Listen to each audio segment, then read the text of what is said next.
Welcome to the Historic Point Basse. For thousands of years, Native Americans traveled east and west across the state, and they chose Point Basse as their point which they crossed the Wisconsin River. So let's go and take a look.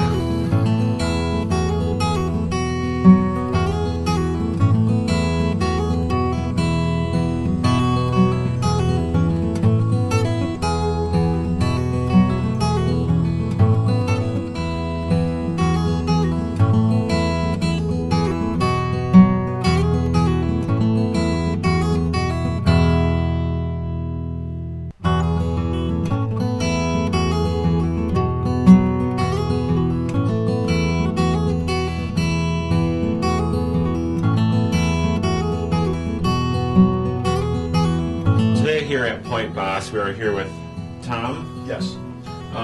Tell me a little bit about yourself and the building that we're in. Well, this building we interpret as a fur trade post. It is a building that we believe was built sometime in the 1850s. Not here, but moved out here to use as a to interpret the fur trade in the era just prior to Mr. and Mrs. Wakely coming to our area. Okay. And how important was a building like this back in the day?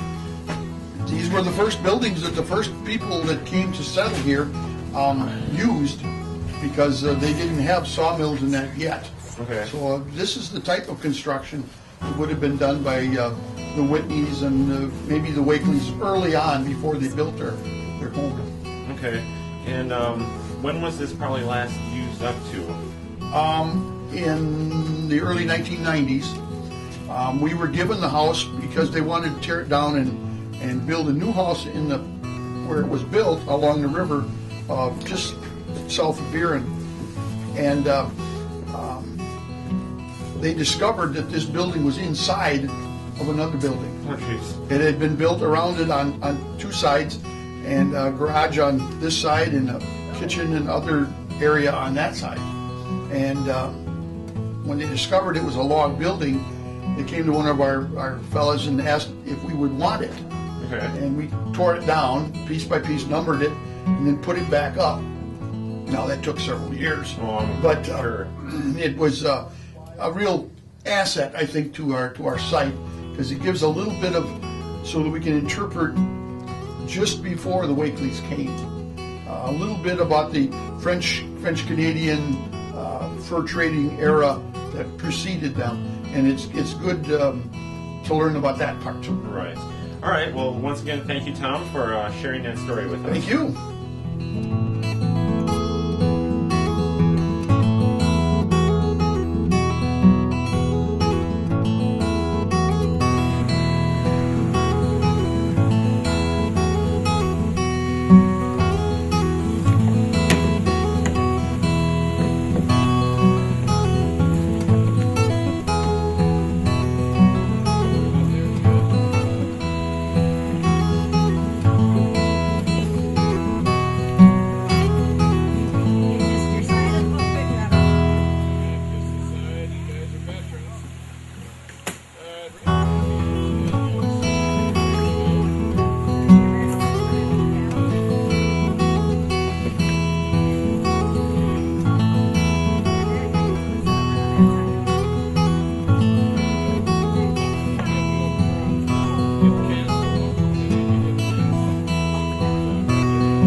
we're here at Point Basse with Mike.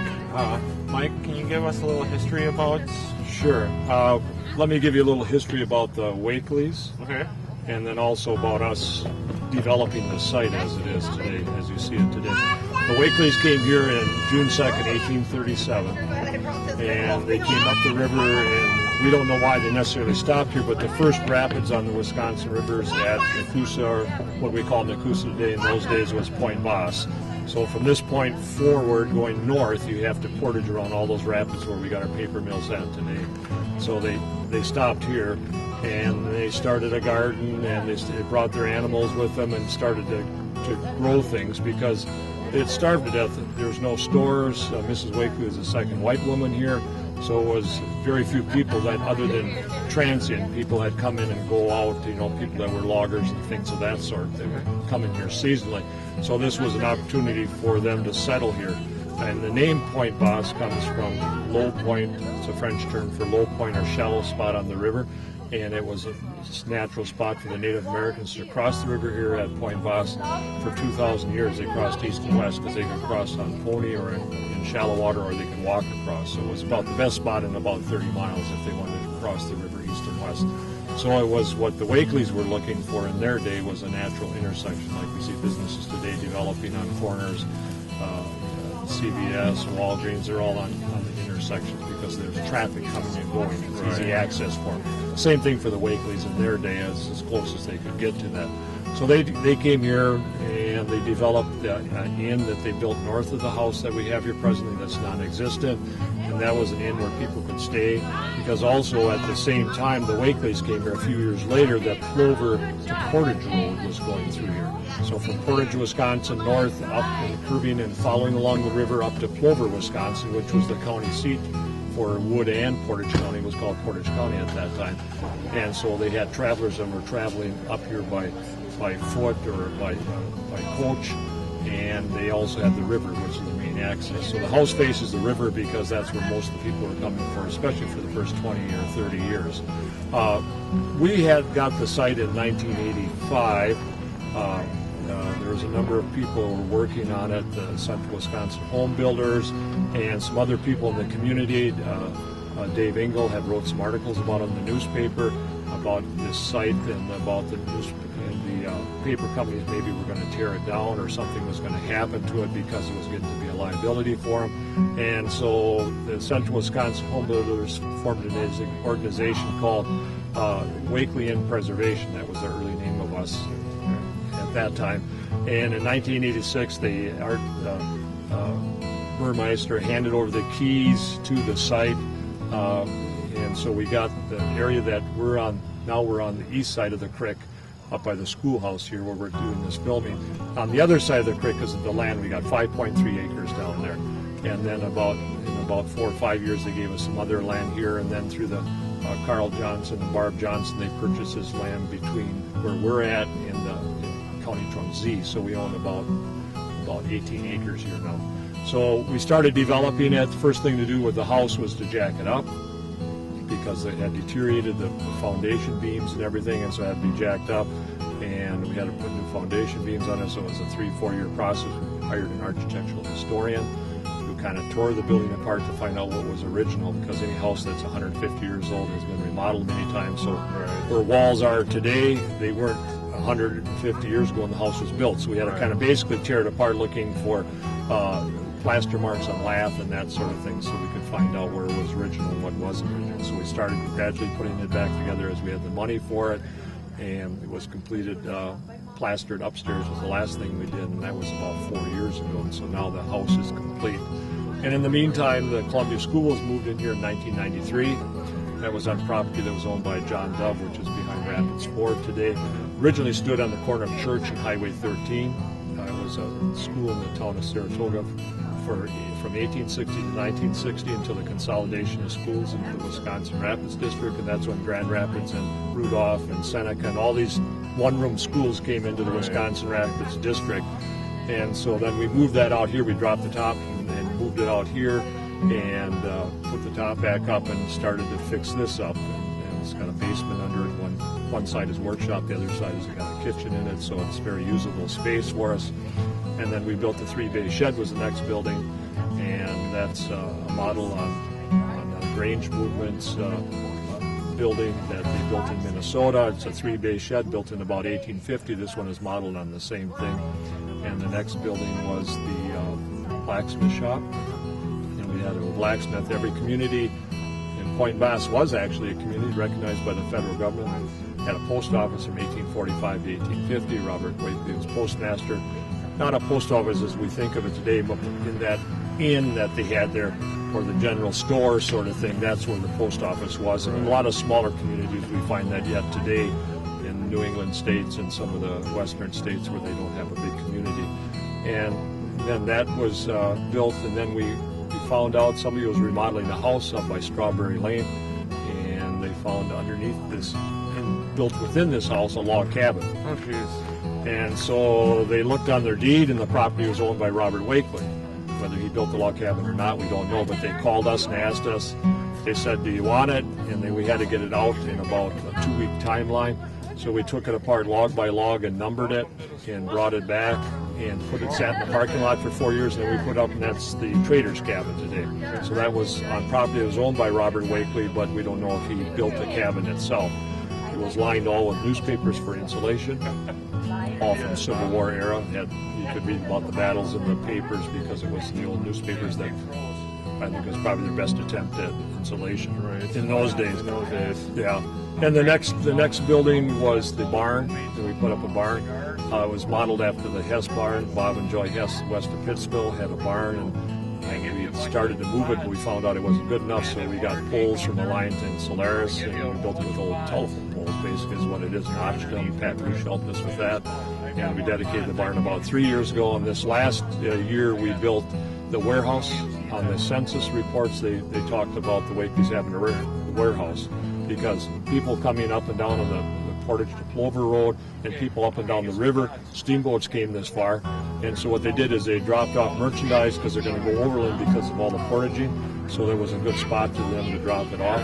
And so they had a warehouse there. And so the warehouse is complete except for the chinking that has to be done between the logs to take care of the spaces, and that'll be done by one of the Eagle Scout projects in the community here. Dan Hazel, I think is his name. He's going to do that. He'll probably do that next spring, then we'll have a dedication to that. And the next building we're building, we're going to set foundation this fall, will be a bunkhouse. The Wakeleys had a bunkhouse for seasonal workers that came in for 5 or 6 months of the year to help out with different chores and different activities. And so we know that existed on the property, so we're going to build that bunkhouse. Then other than maybe a smokehouse or something, we're pretty much done with trying to get what we want. Then it's eternal maintenance to keep everything up the way it should be. So. With community events, today we're here at the Harvest Fest. Harvest Fair, yeah. Is there other events that are hosted throughout the year? Oh yeah, we have about 6 or 8 events this fall. The last 2 Saturdays of October will be our spirit walk, and it's kind of haunted history. It's not scary, but there's people telling stories about historic characters that maybe died in a gruesome way or something like that, and there'll be some of those stories. And you tour around lantern lit, walk around with a guide that way. And that'll be the last 2 Saturdays of October. And then Heritage Holidays is in December. It's the Saturday before Christmas. And that's kind of the old-fashioned kind of a Christmas as they would have celebrated in their day. Much lower key than we have today. Right. The only building you'll find a Christmas tree in is the schoolhouse. The rest of them are going to be just a swag or something like that. Then in the spring, we've got the ice harvest. You maybe have videoed a little bit of the ice that they were doing down there. They pulled some out. There's just the last remnants of the ice that remains now. That's cut in at the Grand Rapids, at the Port Edwards Lions Fishery. That's on Nepco Lake, and the last Sunday of January. And we cut that in blocks about 75 to 100 pounds. We store that away 40 blocks, and it lasts about this late in the year, covered with sawdust in our ice house, which is in the 3-bay shed. And then the next event is our winter feast, which is in February. It's the only event held off-site. It's held at the KC Hall in Wisconsin Rapids, which is Highway 73 North, and that's like Christmas and Thanksgiving all rolled in one. A feast with wild game and domestic and everything, and it's a big feast with entertainment and music and all kinds of things, and that's the event held off-site. This year, coming up in 2015, will be February 14th, this is on Valentine's Day. And then in end of March, the last Saturday of March, we have the Sugar Bush, which we recreate the harvesting of the maple sap and cooking it down into maple syrup. And then we got our Point Basse Pioneer Festival the second Saturday and Sunday of June. And that's our big event for the year, where we have lots of vendors come in and lots of campers and that sort of thing. And then the other event that's in July, about the third Saturday of July, is the Whodunit. And it's kind of a mystery to find out who caused the crime or something. You go around and get clues and you figure it out. And so those are the events that we have on the site. Okay. Yeah. All right. Well, Mike, thank you so much for having us come down here today, and we really enjoyed this. So, like I say, thank you. Yeah, thank you for coming down. All right. Appreciate Take it. care.